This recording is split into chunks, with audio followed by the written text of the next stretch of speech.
Well, today we're talking about how to keep the precise supply-demand balance in a two-sided marketplace.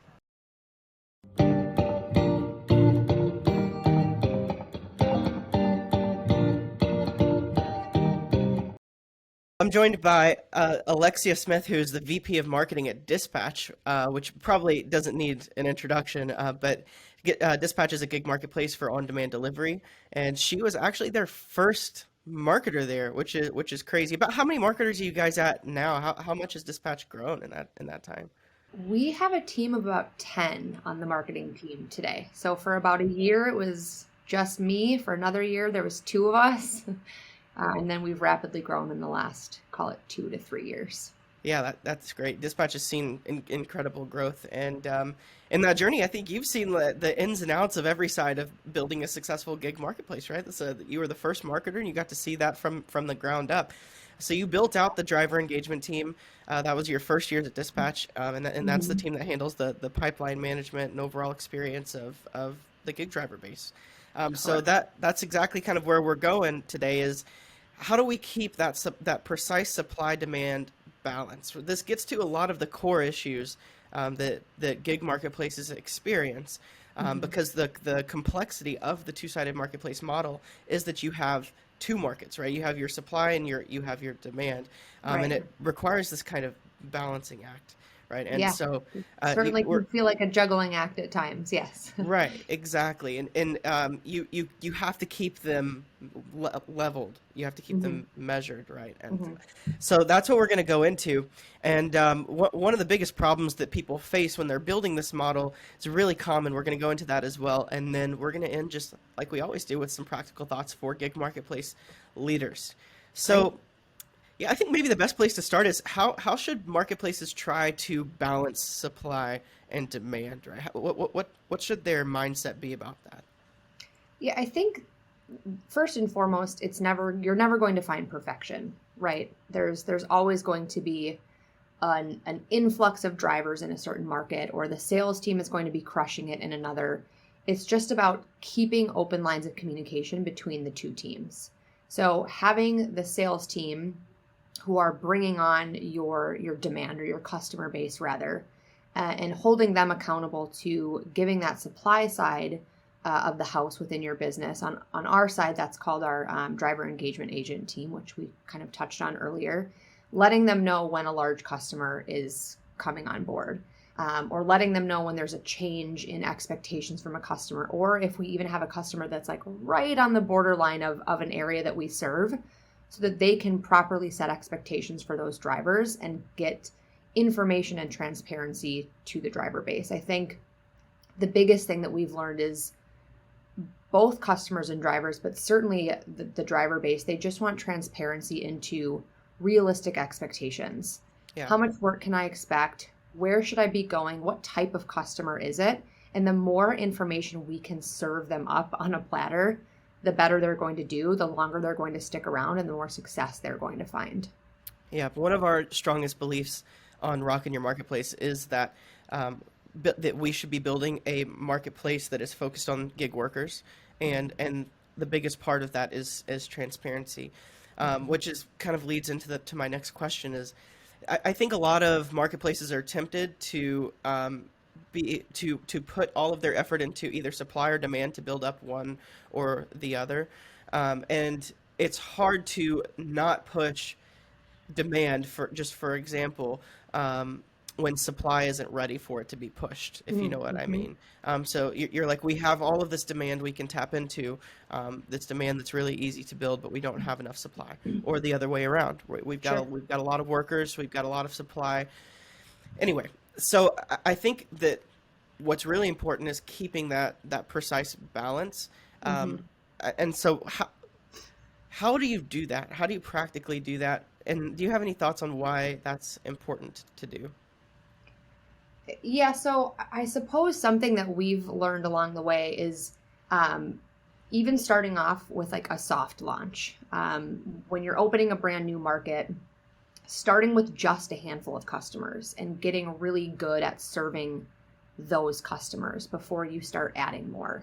Um, Also, only onboarding and starting with a certain amount of drivers so you don't oversaturate the market and then have drivers complaining that, you know, this person or that person or this vehicle type or this area is taking away all the jobs. So almost allowing yourself to not just like turn on the faucet and just let everything come flying in, if you will, but allowing yourself to get really good at serving a certain customer set and having a certain amount of drivers. And, you know, with our driver base in particular, we're utilizing a vehicle type that's very underserved in a lot of the gig economy. So you think of, you know, the pickup trucks and the cargo vans and folks with flatbeds, you know, most of those individuals don't have that vehicle sitting in their driveway to like go pick up people from the airport. I'm certainly not getting in the back of a cargo van leaving the airport.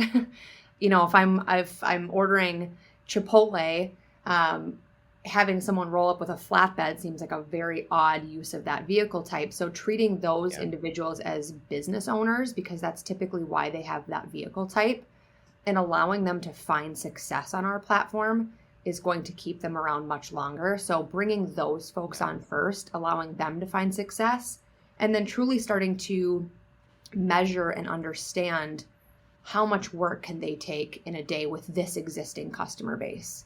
Okay, we started with 3 or 4 customers, and right now they're doing really well with that amount of work. Okay, let's add another 1 to 2 customers and see what that balance starts to look like. Okay, we need 1 or 2 more drivers. Or wow, this particular customer just needs cars, and our cargo vans, their space is completely underutilized. By sort of slow rolling that process and not just turning it all on at once, I think is where we found a lot of success in the markets that are our longest standing, most successful, is we sort of allowed them to build up at a natural increment rather than just opening the floodgates. Yeah, I think what you're getting at least part of what you kind of talked about, is that Mm-hmm.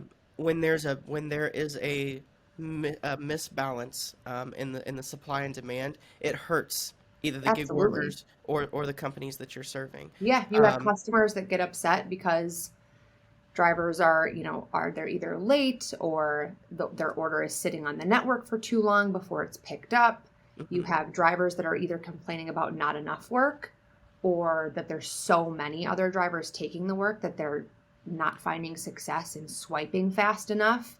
yeah, I could go into a whole other tangent about what you can do to find success with that option and you know, creating driver tiers and preferences and all that kind of stuff. But yeah, ultimately at the base level, you create upset very quickly if you can't find some sort of balance. yeah. And it's not something that you just, oh, I found the balance and now I can walk away. We're constantly revisiting those relationships with our drivers and customers market by market, to make sure they continue to be healthy. Yeah, that I think that summarizes it really well. Even just looking at the worker side for gig Hmm. workers. If there are too many, there's not enough work, Right. and if there are not enough, the work's not getting done well. You clearly have to have enough, Hmm. and so I think that I think that gig marketplace leaders who are tempted to flood the driver side need to realize that is a result of short-term thinking. I want to have enough drivers Absolutely. in my or gig workers in my app, or in my marketplace, so that I Hmm. can serve all Hmm. of this demand.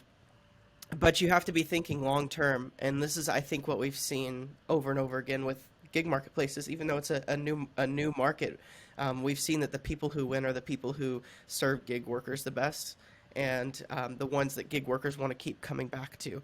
And it's Right. not always the easy things to measure, right? Like you can't measure Absolutely. the happiness of your gig workers very easily when they don't have enough work or something like that. But Sure. But um, I think that's an important yeah, thing to be cognizant of as well, is that, you know, although they may be gig workers or independent contractors or however you want to sort of label these people, you know, you want them to feel a part of the business and a part of a yes, community. That's been something that we've really tried to recognize with those drivers is, hey, we can't do this without you. and we recognize, you know, drivers that are performing really well. We just rolled out a campaign where we recognize some of our top drivers with gas cards. Like, we know right now that's really difficult, especially in different areas of the company, and just sent them something to say thank you. We see you're taking a ton of work. Pre-COVID, we were doing, driver meetups and teaching each other tips in the trades and how to be successful on the platform, and making them feel as if they're part of this community Hmm. has helped us a lot as well, because then we get feedback from them too. It'd be really Yeah, great if this, hey, it did you goes a guys long know that way. this area, yeah, I'm not in Boston. I don't know what Yeah, that this certain area of the city, it can be really tricky to get to at certain times of the day. So being able to tap into that, our network of drivers and folks that we've built up over the years is really important to finding that success and balance as well. yeah. That's great. That's great. And you've given so many great ideas. I think just hitting on that thing that we believe really strongly about serving gig workers, and so I mean a big part of that is keeping the precise supply demand balance. How do you measure that? How do you right that requires really good collaboration between your supply teams and your demand teams Sure. as at a gig marketplace. Hmm. So I guess how do you keep that supply demand balance? You know, say it's hard to find in the first place. Hmm. How do you develop that kind of relationship between your teams that allows a marketplace to keep that balance? A really good data team. No, our data team has done a phenomenal job at, we look into this weekly of like, what is our liquidity? What is it? What's the liquidity by vehicle type? Hmm. How many orders are being canceled, and in what areas of the city? Why are they being canceled? Is it because we couldn't fulfill it based on a lack of supply, or based on the time of the day, or did the customer cancel it because of unforeseen circumstances? Um, how often are our drivers dropping jobs because one of them, it took longer to get to the north side of the city and now they can't get to the south. So I would say understanding like the best ways to optimize the experience that the drivers are having, and looking at the habits of the customer base, and when we're succeeding and when we're not. We're digging into that information daily. So looking at how frequently you have jobs coming on the network, how often are they being fulfilled, how quickly are the drivers able to grab those and find success. We look at wait times. Do the drivers get there, and the load and unload time is causing delays in the next order? It really is. There's so many aspects to look at, but those are some of the primary data points that we're. Yeah, that's accurate, like measuring those on a day to day, keeping Mhm. solid relationships between the teams, between your data team, your supply Right. team, your demand teams. And how about forecasting, like looking forward? Do you I have any looked down thoughts at my on? notes and had forecasting highlighted. I was like, we haven't used that word yet. That's one that's really important. Yeah, like just looking forward to how much work you're going to have, right? Because your supply and demand are going to change, hopefully, Mhm. as you grow and change over time, a lot. And so, how Yeah. do you prepare ahead of time? Like, what do you need to be thinking about ahead of time, so that you can make sure you're keeping that supply demand balance that keeps gig workers and customers happy? Yeah, that's a great question. So, yeah, forecasting is extremely important, and we've gotten pretty darn good at it over the years. Um, because we're all over the country, because of the types of customers that we serve, which are really the trades, think plumbing, HVAC, electrical, all the like real sexy industries there. Yeah. They have seasonality, right? In certain areas of the country, when it starts getting really cold, our HVAC customers, their usage of dispatch is going to increase a ton. In the summertime, some of our landscaping businesses all of a sudden are like booming. And what we do is we prepare our drivers for that. We have communication with them about cold weather tips and tricks, how to find success this time of year, which type of customers can they look forward to getting business from, what do they need to have in their vehicle to prepare for, you know, grabbing pallets of mulch for that type of customer, and giving them the heads up as to when, really thinking of it as like a heat map, not only by location but like by seasonality. We've gotten that pretty down to a science, and our drivers, we get a ton of feedback of like, it's really great to understand what's coming from who, etc. Yeah, that's great. All right, so unless you have some final thoughts on this part, I kind of want to move to that thing we teased earlier, the biggest issue with the Sure. supply side, and just um, what is that? What's the biggest issue? I would say that the biggest issue with the supply side is having consistency for the drivers. Right now there are a lot of different options for gig work. Now, I'd say the vehicle types that I touched on earlier, like the cargo vans, the pickup trucks, the flatbeds, those drivers typically find success on the dispatch platform. That being said, we still do get a ton of orders for cars and mid-sized vehicles, and they have all sorts of different options. So, kind of circling back to something I mentioned earlier, which is having those drivers feel as if they're a part of a community. What does that mean to them? Whether it's because we're doing incentives, rewards, we have driver tier programs, we're optimizing the way that they work and allowing them to be the most efficient that they can be. But really kind of getting into the mindset of that driver and what are they looking for? What does success look like and feel like to the driver can be challenging because it's different based on vehicle type, area of the country. Are they working multiple different gig apps, or is dispatch their primary? So I'd say, yeah, that getting into the mindset of what does success look like for the driver can be challenging at times. Yeah. Yeah, I mean, we've talked about how you and I did when we had a conversation before this, that filling the top of your funnel isn't really the Oh, right. main problem, right? Like the marketplace that's winning isn't the marketplace getting the most leads for workers, right? Yeah, It's the marketplace that has the most loyal, long-serving, hardworking gig right. workers, right? And so it's retention and it's loyalty. That's like those are the really big things on the supply side that you have to be able to build. You've given a ton of great ideas there. Transparency, that's something we hit on almost every episode of this podcast so far because Yeah. it's really important. Mhm. Transparency, and you've given making them feel part of a community. I love that emphasis. I don't think we've talked about that on this podcast at all yet, and that is great. And you've given some good ideas there. Do you have any other ideas how you can fix that? Anything else come to mind there? Yeah, I think, like you mentioned about the funnel, like attracting gig drivers isn't always the problem. It's, we have several drivers that go through the entire process of, background screening and, sending in their documentation of insurance and uploading everything. And then they take one job or two, or they never even start. So it's getting that flywheel spinning. And Yeah. so how do you incentivize them to get started? Because we oftentimes find that once a driver takes like 5 orders in their first 30 days, those are the drivers that tend to be the stickiest. Hmm. So how do you get them to do that? We have something where, hey, you take X amount of jobs in your first 10 days, 30 days, what have you. There's some sort of incentive or reward or bonus behind that activity.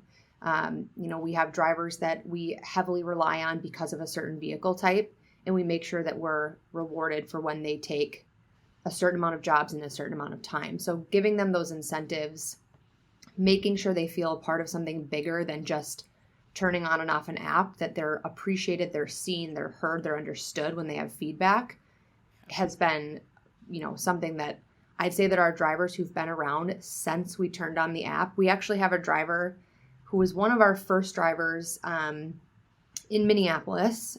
She then was one of our first drivers who opened Las Vegas, now works for us full time on our driver engagement team.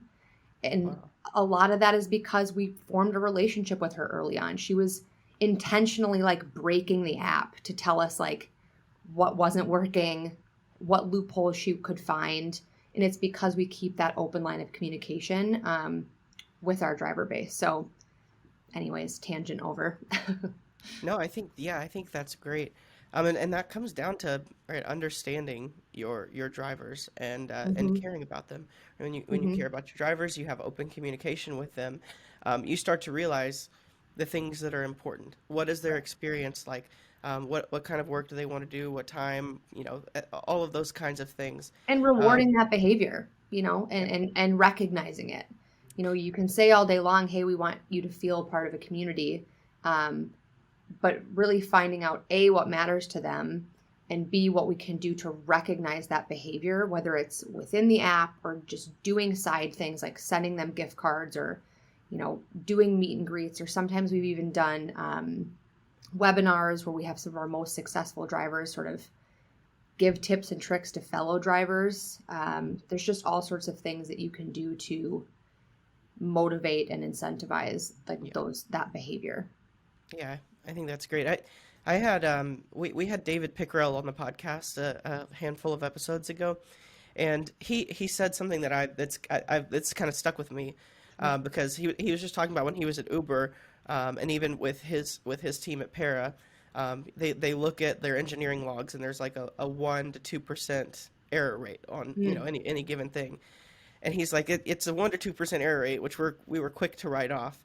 He said, but we're really not going to write that off anymore. Like a Mm. 1 to 2% error rate may seem like nothing when you're looking at it as an engineer, but as Sure. realizing that that's something that your workers experience, Yeah, that's a you huge have deal. someone on the other end who's Yeah, experiencing an error, and it's causing, time wasted, exactly. or shifting in what they're going to make that day. It's significant to Yeah. them. Hmm.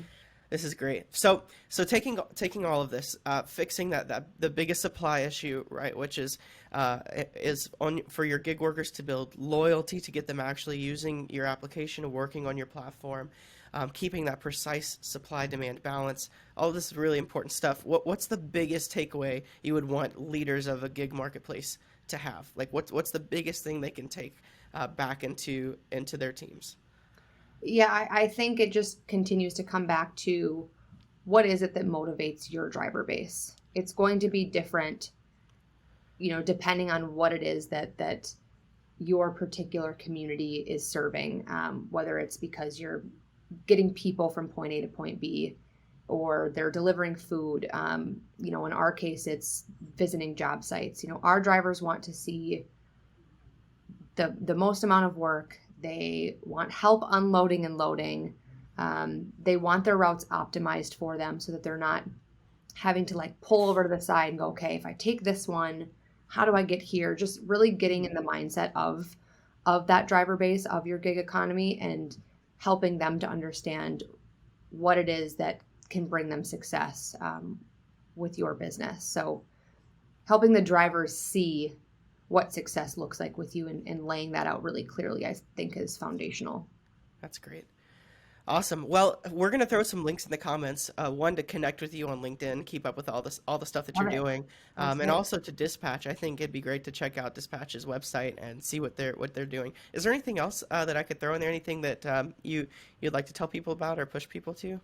Yeah, we're rapidly growing this year. We've launched into California this year, which, as we kind of joke internally, it's like going into a new country.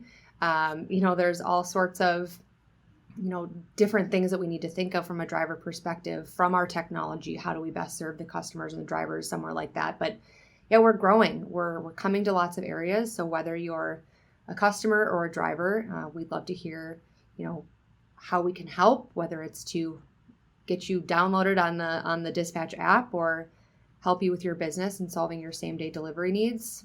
We're expanding all over the country this year. So looking That's forward to awesome. it. Well, congratulations on Thank that, you. and thanks for joining me. I really love this Absolutely. conversation. I think Yeah, this is great. it's really important. Also, I think we could even like we could revisit this. I think at a later time, and there's a lot more to this too. So, and I know I'm you've got sure a lot that, more thoughts, so that'd be once great. California really gets rolling, I might have some all sorts of different tips and tricks to provide. So Yeah, happy to do that. that'd be great. Yeah, we'll stay in touch for sure. Sounds All right. Well, good. thanks for joining us, and listeners, thanks for joining us on this podcast. We're trying to build the best podcast for gig marketplace leaders, and talking about these things, I think is has helped me to gain a lot of understanding coming from the marketing side of the two-sided marketplace model, and it's been really exciting. So subscribe if you want to keep up with what we're doing, and we'll see you guys in the next episode.